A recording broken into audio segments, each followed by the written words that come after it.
आचार्यों की वाणी श्रवण और कथन मात्र से हृदय को परम पावन करके प्रियालाल के प्रेम योग्य बना देती है। जो बिहारी बिहारिंजू की रूप माधुरी, लीला माधुरी, नित्य विहार रस है, वो किसी अन्य साधन से प्राप्त नहीं होता। वाणी जी के गायन मात्र से ही ऐसी बुद्धि में योग्यता आ जाती है कि ये लीलाएं चिंतन में आने लगती हैं। नहीं तो बड़े बड़े योगींद्र मुनींद्रों के भी चिंतन में ये लीला नहीं आती जो श्री ललिता अवतार स्वामी श्री हरिदास जी महाराज के लिमाल जी में गायन कर रहे हैं। वंशी अवतार हित सजनी स्वरूपा श्री हितजू महाराज श्रीमद चतुराशी जी में गायन कर रहे हैं। ये अद्भुत महाप्रेम रस स्वरूप है। प्रयास करें कि ये लीलाएं हमारी कभी वाणी से, हमारी श्रवणेन्द्री से, हमारे चिंतन से कभी दूर न हो। इनमें एक अद्भुत रस भरा है। अभी हमारी हर इंद्री दूषित हो गई है। विषयों का भोग करने से, विषयों का चिंतन करने से जो मलिन अंतःकरण, मलिन इंद्रियां हैं, ये वाणी जी बहुत जल्दी निर्मल कर देती है। एक एक शब्द श्यामा श्याम के प्रेम रस से भरा हुआ है। एक एक शब्द ये प्रेम का बीज मंत्र है। श्याम श्यामा प्रगट, प्रगट अक्षर निकट, प्रगट रस स्रवत अति मधुर बानी। जैसे कोई अर्थ जानना चाहे कि इसका अर्थ क्या है, तो ना वाणी से बोला जा सकता है और ना किसी की सामर्थ्य की बुद्धि के द्वारा, तर्कना के द्वारा जान सके। ये प्रेम समाधि में जो सखियों ने दर्शन किया, वही प्रियालाल की लीलाओं को लिखा। तो आप भी जब तक प्रेम समाधि में नहीं पहुंचते, तब तक इन लीलाओं का रहस्य नहीं जान सकते।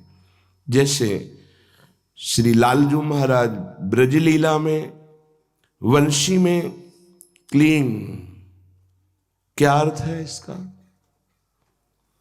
अगर आप इस बीज मंत्र को देखें तो संपूर्ण प्रेम इसमें समाया हुआ है। ये अर्थ का विषय नहीं है, ये कृपा का विषय है। कृपा से वाणी जी प्रकाशित होती है। इसलिए हम वृंदावनवासी, श्यामाजू के चरण उपासी, नित्य विहार रस के भजन में अपनी मन बुद्धि को लगाने वाले, वाणी और नाम दो की प्रधानता अपने जीवन में बना ले। परिणाम ऐसा जो आप सोच नहीं सकते वो आपको मिलेगा। पर अन्य संग ना होने पावे, नहीं तो नाम वाणी में निष्ठा नहीं आ पाएगी। अलग अलग भावनाओं के संत भगवान हैं, भक्त हैं। अपनी अपनी भावनाएं आचार्य परंपरा से ठीक से चला जाए तो सिद्धावस्था की प्राप्ति होती है। पर ये समस्त भावनाओं का सिरमौर स्वरूप है। जैसे सर्वम खलमिदम ब्रह्म, तो हमारे यहाँ शांत रस, फिर दास्य रस, फिर सख्य, वात्सल्य, गोपी, फिर सहचरी। अब हमें जब वृंदावन नित्य विहार रस का भजन करने वाला कोई रसिक मिले, तभी अपनी सर्वनेन्द्रिय देनी है, तभी अपना मन बुद्धि देना है। नहीं तो बस जो हमें गुरु प्रताप से मंत्र मिला है, नाम मिला है, वाणी जी मिली है, उसी में हम अपने हृदय को रमण कराएं।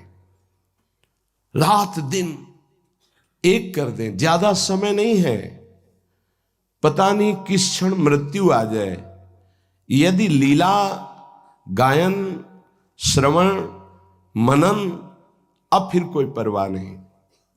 पक्का मानिए, कोई परवाह नहीं। आप चिंता न कीजिए, आपको वो प्राप्त होगा जो बड़े बड़े योगेंद्र मुनींद्र वंदना करते हैं और याचना करते हैं, वो वाणी जी प्रदान कर देगी। श्रीपाद प्रबोधानंद जी महाराज कह रहे हैं, इसी ठसक में बोल रहे हैं, कह रहे कामम वासो भवतु नरके चेन महानंद कंदई। कैसी अद्भुत बात कह रहे हैं। कह रहे हैं कि मेरी एक कामना है, ये महा आनंद कंद, कंद कहते हैं मूल को, जो महा आनंद का मूल श्यामा श्याम की लीलाएं हैं, इनका नाम है, इनका मंत्र है। श्रवणेंद्री बार बार अंदर से इनका पान करती रहे। श्रीमद वृंदावन गुणगणई पूर्यतम ते कर्णरंध्रा।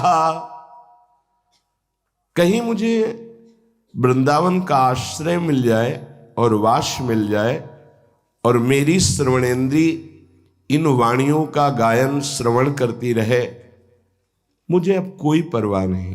मेरी एक ही कामना है, प्रियालाल की लीलाओं का श्रवण करना, गायन करना, मनन करना। गीयन्ते वा स्मृति पथ मथो यान्ति वा नान्यथा में, मैं श्रवण करूं, गायन करूं, मेरी स्मृति में और कुछ आए ना तो कामम वासो भवतु नरके। अगर मेरी ये कामना पूर्ण कर दी जाए तो मुझे नरकवास हो, मुझे इसकी कोई परवाह नहीं। क्या अद्भुत निष्ठा, यही खास बात है। इसी में मस्ती आती है भगवदानंद की। श्री वैकुंठे प्यह रुचिदम श्री सितु प्रेत दास्यम। वैकुंठनाथ का वैभव और लक्ष्मी जी का ऐश्वर्य मुझे बिल्कुल नहीं चाहिए। मुझे नरक मिल जाए। कामम वासो भवतु नरके, बड़ा गूढ़ विषय है। इतने बड़े महापुरुष कैसी बात कह रहे हैं। कामम वासो, कामना है मेरी, मेरी श्रवणेंद्री प्रियालाल के गुणों को सुने, मेरी वाकेंद्री प्रियालाल की लीलाओं का गायन करे, और स्मृति पथ मथो यान्ति वा नान्यथा में मेरे स्मृति में कोई और बात आवे ना तो हे प्रभु, मैं कामना करता हूं कि मुझे नरक दे देना, मुझे कोई परवाह नहीं, पर ये ना छूटे। मैं वैकुंठ का वैभव, लक्ष्मी का ऐश्वर्य नहीं चाहता। प्रिया प्रीतम की रूप लीला गुण माधुरी नाम मंत्र, बस इसी में मेरी स्थिति बनी रहे। देखो क्या हमें चाहिए। सेवक जी महाराज कह रहे हैं, यदि तुम्हें परम सुख चाहिए तब सुख हरिवंश गुण नाम रसना रटत और बहुवचन अति दुखदानी। वाणी को शासन में ले लीजिए, वाकेंद्री को। तब सुख हरिवंश गुण नाम रसना रटत, नाम चल रहा है, मंत्र चल रहा है, या लीला गायन के पद चल रहे हैं, इसके अलावा हमारी वाणी मौन। बोले तब सुख, तब वो सुख मिलेगा जो सुख और दुख दोनों से परे है। कितनी देर आप स्थिति में रहते हैं अपनी। हमारी उपासना की स्थिति है उपास्य देव के समीप प्रतिपल रहना, नाम चिंतन, मंत्र चिंतन, लीला गायन, लीला चिंतन, लीला श्रवण, सेवा। ये हर क्षण हम अपने आराध्य देव के समीप रहते हैं।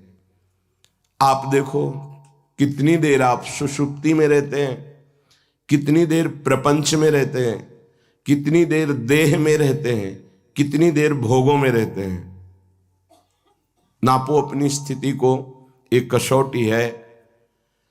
अगर आपकी स्थिति नाम वाणी में है तो कह रहे मुझे कोई परवाह नहीं, मेरी कामना है नाम वाणी हर समय चलती रहे, आप मुझे नरक रख देना। ठीक महाप्रभु हरिवंश चंद्र जी, यत्र यत्र मम जन्म कर्म भिन्न नारके परमे पदे अथवा। प्रेमी कहां परवाह करते हैं नरक स्वर्ग की। प्रेम में अपने सुख की स्मृति ही नहीं है। अपनी स्मृति ही नहीं है। अपने प्रेमास्पद प्रभु के स्मरण में खो जाना, यही प्रेम पथ की पूर्णता है।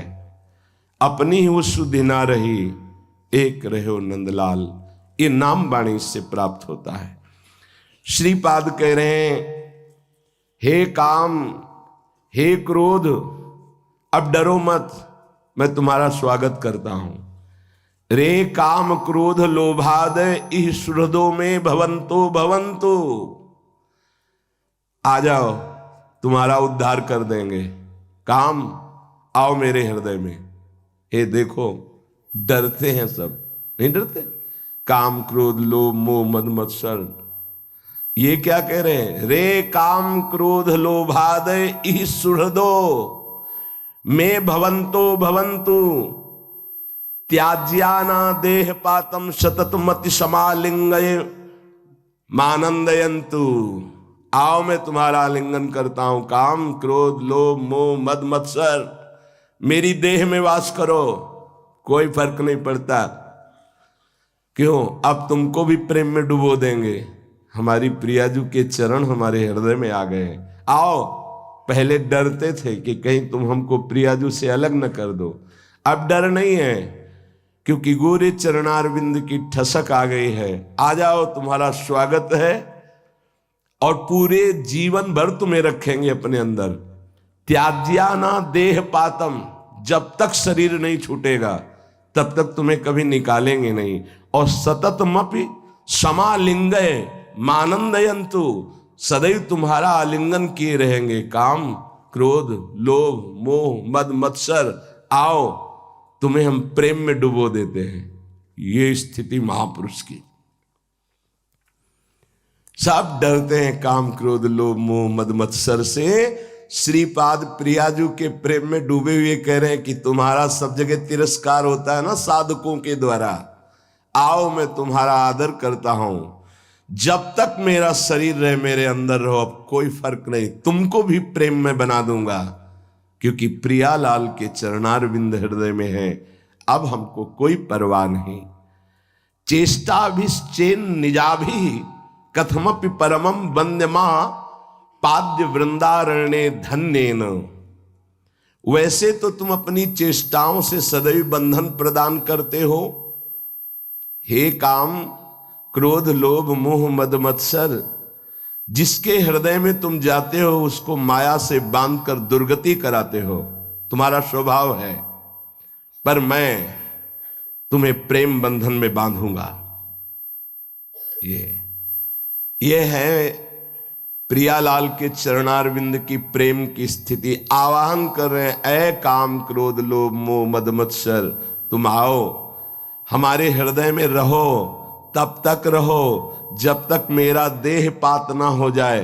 वैसे तो तुम जिनके हृदय में रहते हो उनको बांध करके दुर्गति प्रदान करते हो, पर मेरे हृदय में प्रियालाल विराजमान है, तुम्हारा भी मंगल हो जाएगा। काम क्रोध लोभ मोह मद मत्सर का भी मंगल करने की सामर्थ्य भगवत प्रेमी महात्मा में है। श्रीधाम वृंदावन कोई भाग्यवान पुरुष आश्रय लेता है तो ऐ काम तुम भी भाग्यशाली बनो, हमारी देह में आके वास करो। कितनी बड़ी बात है ये, बहुत बड़ी बात है। सब डरते हैं इन शत्रुओं से, लेकिन प्रेमी महापुरुष इनको आमंत्रण का मतलब समझ रहे हो? संसारिक भाषा में युद्ध करने का जैसे चैलेंज दिया जाता है ना, ये मानो एक चैलेंज दे रहे हैं, ऐ काम ऐ क्रोध ऐ लोभ मद मत्सर, आओ मेरे हृदय में हो, जब तक शरीर रहे आराम से रहो, तुम कुछ नहीं बिगाड़ सकते। अब तुम्हारा मंगल करूंगा, तुम जहां जाते हो वहां बंधन प्रदान करते हो, लेकिन राधा नाम के बल से, धाम की रज के बल से, प्रियालाल के प्रेम बल से तुम्हारा भी मंगल हो जाएगा। आओ हमारे हृदय में वास करो, जब तक हमारा शरीर है तब तक मेरे हृदय में वास करो, मैं तुम्हारा आलिंगन करता हूं। ओहो क्षमालिंगे मानंदयन्तु, तुम्हें भी आनंदित कर दूंगा अपने आलिंगन से। काम क्रोध लोभ मोह मद मत्सर, भाव क्या है? यदि आप वाणी जी का गायन करते हैं, नाम जप करते हैं, प्रियालाल के वास्तविक हृदय से शरणागत है। देखो, जब उपासना के मार्ग में चलते हैं तो दो नहीं रह जाते हैं। बहिर्मुख पुरुषों की बातें नहीं सुननी चाहिए। एक ही तत्व है, वो श्यामा श्याम के रूप में खेल रहा है। न यहां कोई स्त्री है न पुरुष है। उपासक की दृष्टि अपने आराध्य देव के सिवा सृष्टि में कोई है ही नहीं। ये उपासक की आंतरिक दृष्टि होती है। उत्तम के बस असमन माही, सपने हो आन पुरुष जग नाही। स्वप्न में भी कोई और है ऐसी स्मृति ही नहीं रहती, और है ही नहीं कोई और, इनके सिवा कोई और नहीं। अब जब इनमें इतनी आसक्ति हो जाए कि आज कौन सा वार है, कौन सी तिथि है, क्या त्योहार है, कुछ स्मरण न रहे, तो व्यवहार का भी प्रिया जो निर्वाह करती है, आप सच्ची मानना, प्रिया जो निर्वाह करती है, केवल प्रिया जो आचार्य गुरुदेव इष्ट एक ही हैं, वही निर्वाह करते हैं। ऐसे उपासक की स्मृति पथ में ना कोई संकल्प होता है, ना कोई विकल्प होता है। बिना संकल्प विकल्प के सब व्यवहार का ठीक निर्वाह आराध्य देव करवाते हैं। फिर इन विकारों की गुंजाइश कहां रह जाती है कि ये अंदर आकर विकार पैदा कर सके। श्रीपाद कह रहे, तुम आओ, मैं तुम्हारा आलिंगन कर रहा हूं, अर्थात तुम हमारे हृदय में आकर के स्वयं रसमय हो जाओगे। हमारे रस में तुम बाधा नहीं पहुंचा सकते, क्योंकि प्रियाजू का नाम चल रहा है, प्रियाजू की लीला गायन, प्रियाजू का लीला चिंतन। इतने में बांध लो अपने आप को। ज्यादा भागने की जरूरत नहीं है, ज्यादा सोचने की जरूरत नहीं है, ज्यादा समझने की जरूरत नहीं। जो ज्यादा शास्त्र स्वाध्याय करके भागती रहती है ना बुद्धि, वो कभी आसक्त नहीं होती आराध्य देव में, ध्यान रखना। पूज्य पाद श्री उड़िया बाबा जी महाराज, अय उपासक, शास्त्र देखते देखते तुम्हारा जन्म नष्ट हो जाएगा। बहुत ध्यान से समझना, शास्त्र देखते देखते तुम्हारा जन्म नष्ट हो जाएगा, समझते समझते तुम्हारी श्वासें समाप्त हो जाएंगी, परंतु लक्ष्य हाथ नहीं लगेगा। इसलिए सदगुरुदेव का वर्ण किया जाता है। सदगुरुदेव के वचनों में विश्वास करके उनके अनुसार बताई हुई उपासना में समर्पित हो जाया जाता है, तो लक्ष्य हाथ में आ जाता है। जो गुरुदेव के वचनों पर कुतर्क करता है, उसको त्रिकाल में कभी सिद्धावस्था प्राप्त नहीं हो सकती। एकमात्र श्रद्धा और विश्वास करके गुरुदेव के द्वारा बताई हुई उपासना में जब शिष्य समर्पित हो जाता है, तो गुरुदेव अपने हृदय की उपासना की स्थिति उसके हृदय में पधरा देते हैं। जैसे नाभाजी के हृदय में अपने आप अव्यक्त सत्ता से गुरु की स्थिति पहुंच गई। गुरुदेव को भी पता नहीं है कि शिष्य में ऐसी स्थिति है। वो तो जब उन्होंने अंतर में जाके कहा कि गुरुदेव सेवा हो गई, जिस कार्य के लिए आप चिंतन कर रहे, अब आप अपनी सेवा में आ जाइए। वो मानसिक सेवा में थे। क्या समर्पण से स्थिति आई है। वही पूज्य बाबा कह रहे, जो गुरुदेव के वचनों में कुतर्क करता रहता है तो त्रिकाल में भी उसे कोई सिद्धि प्राप्त नहीं होती। सिद्धि का मतलब है भगवदानंद, निरंतर भगवदाकार वृत्ति। जिसने अपने मन बुद्धि को गुरुदेव के चरणों में समर्पित कर दिया, उसी क्षण उसका परम कल्याण शुरू हो गया। गुरु भक्ति, गुरु प्रदत्त उपासना, बस इसी में आसक्त होना है। गुरुदेव भगवान ने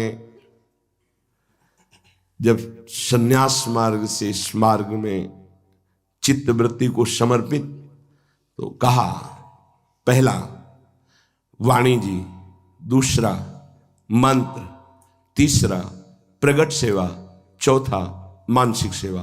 बस इतने में अपने को सीमित कर लो।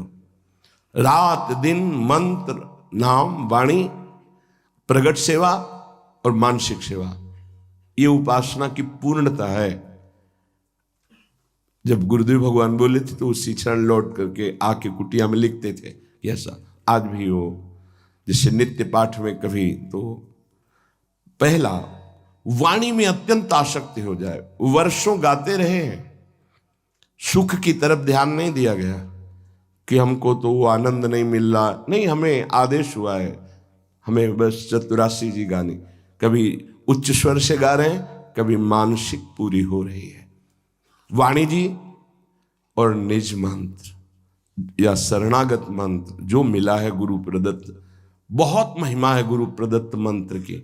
आप लोग देखो कितना निज मंत्र चलाते हो, कितना अमोघ वस्तु है।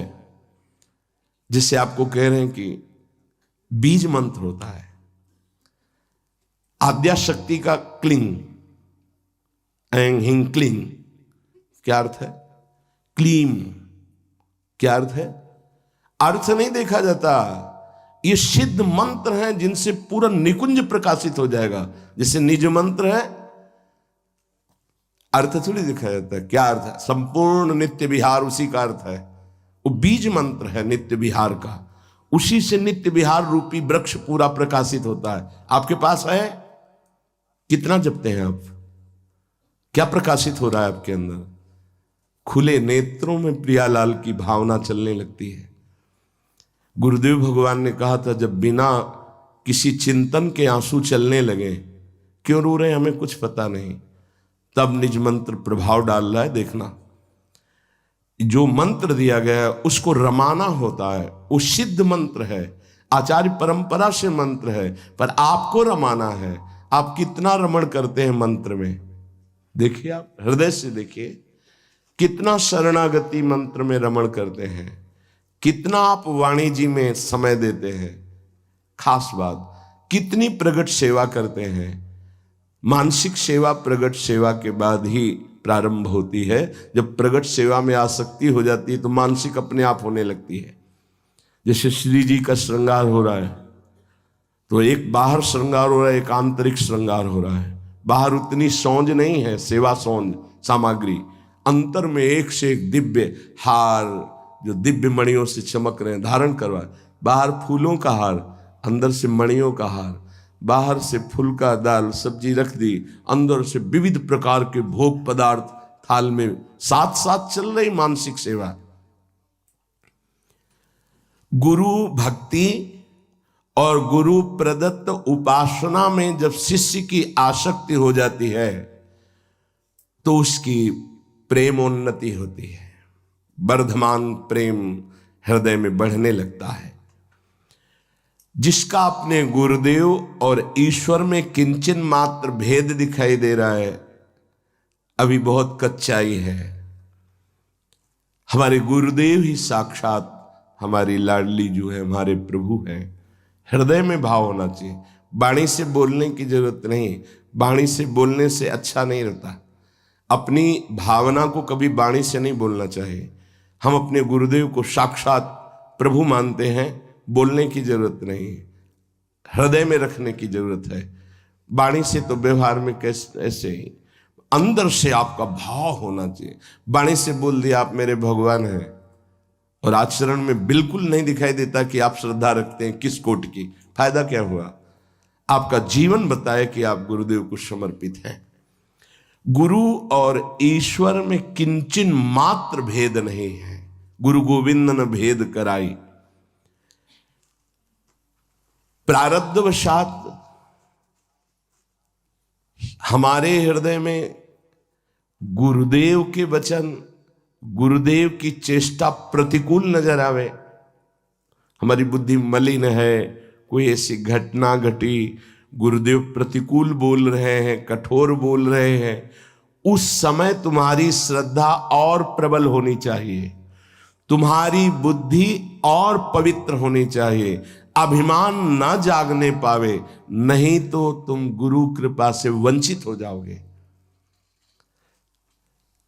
अब वो क्यों धक्का मार के हमें बाहर कर रहे हैं? जीवन उनका समर्पित है। हमारा तन, हमारा मन, प्राण, चलो बाहर निकलो। निकल गए बाहर। अब बाउंड्री से खड़े रो रहे हैं कि आपके सिवा कोई नहीं है, आप हमें हमारी सेवा वापस कीजिए जो हम सेवा करते हैं। नहीं नहीं, चलो तुम, हमारा एकांत मन है। नहीं नहीं, अब तो हम नहीं रह सकते हैं, हमारा जीवन ही सेवा है, आप सेवा से हटा देंगे क्या? हो बार बार बार बार। फिर चलो, अभिमान की धज्जियां उड़ जाती हैं। हम किंचन मात्र अपने अभिमान का पोषण न करें। गुरु के समीप जो जितना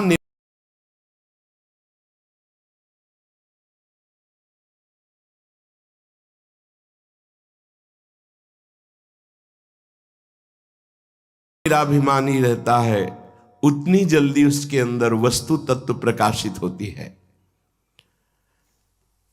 अपनी स्वतंत्रता और स्वाधीनता का जो परित्याग करके गुरुदेव के अधीन हो जाता है, तो गुरु कृपा शीघ्र ही उसके हृदय में फल को प्रकाशित कर देती है। हम शास्त्रों से भगवत प्राप्ति नहीं कर सकते। शास्त्र एक दवाखाना है और सदगुरु एक वैद्य है। सदगुरु हमारी योग्यता देख करके हमको उपासना पद्धति बताते हैं। वहां कोई तर्क नहीं उठना चाहिए। जैसे वैद्य दवा देता है तो हम ये नहीं खाएंगे, ये क्यों खाएं, ऐसा वैसा कुछ नहीं। जैसा अनुपान बोला उसी के साथ हम दवा लेते हैं। ऐसे ही हम गुरुदेव से कोई तर्क ना करते हुए कम से कम वैद्य या डॉक्टर के समान तो उनका सम्मान कर लें। डॉक्टर से कोई तर्क करता है क्या? ये इंजेक्शन नहीं लगवाएंगे हम, ये दवा नहीं खाएंगे हम, नहीं, वो आराम से ले लेते हैं, पैसा दे के, फीस दे के और हाथ जोड़ करके रोग निवृत्ति के लिए। तो भवरोग निवृत्ति के लिए वो मंद बुद्धि है जो गुरु की उपासना से बिलक थोड़ा भी चलते हैं। उत्तम शिष्य जब गुरुदेव के आश्रय को पुष्टता पूर्वक ये दर्शा देता है कि मैं सिर्फ आपका हूं, तो गुरुदेव के चिंतन मात्र से गुरु की आंतरिक शक्ति शिष्य में आ जाती है।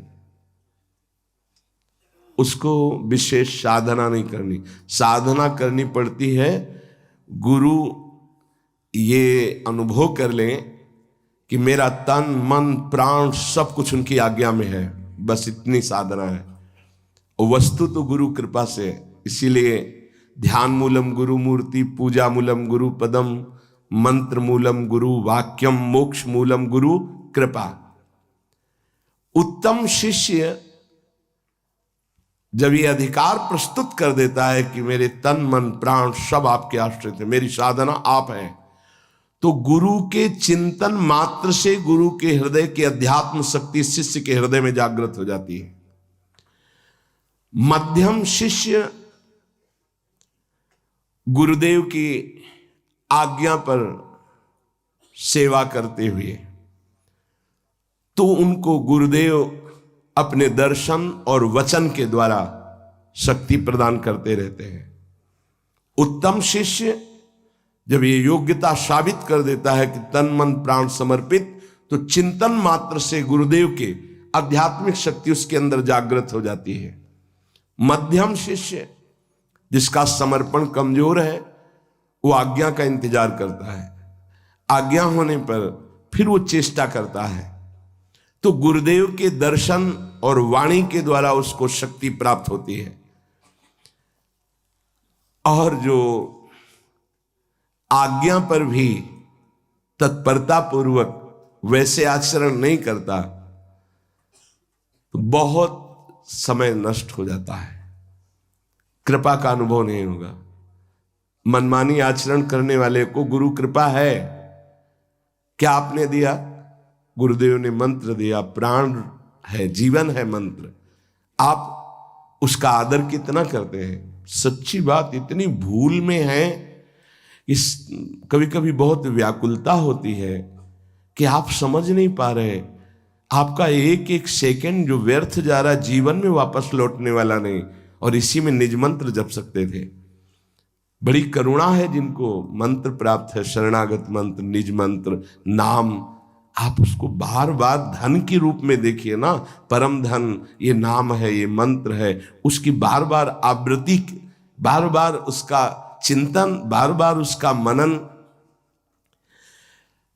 जिनको ना तो गुरु का सानिध्य प्रकट में प्राप्त है, ना गुरु का निरंतर चिंतन होता है, ना गुरु की प्रकट सेवा हो पा रही है, उनको चाहिए कि गुरु में भाव कर ले, मेरे सब कुछ गुरुदेव हैं, उनकी कृपा से हो जाएगा। अब दूर रह रहे हैं बहुत, ये भाव दृढ़ कर लें, अपने गुरु में अनन्य भाव कर लें, मेरे गुरुदेव हैं, उन्हीं की कृपा से।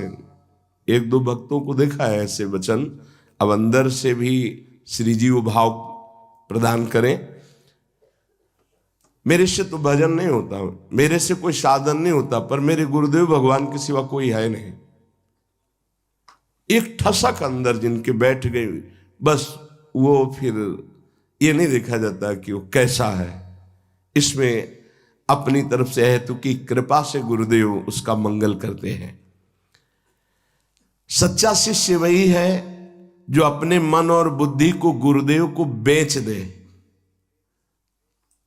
मंत्र गुरुदेव ने दे दिया और बदले में गुरुदक्षिणा दे दी, मन और बुद्धि भगवदाकार।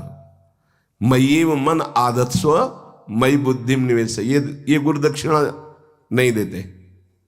11-21 रुपया चढ़ाने वाली गुरुदक्षिणा का तो हो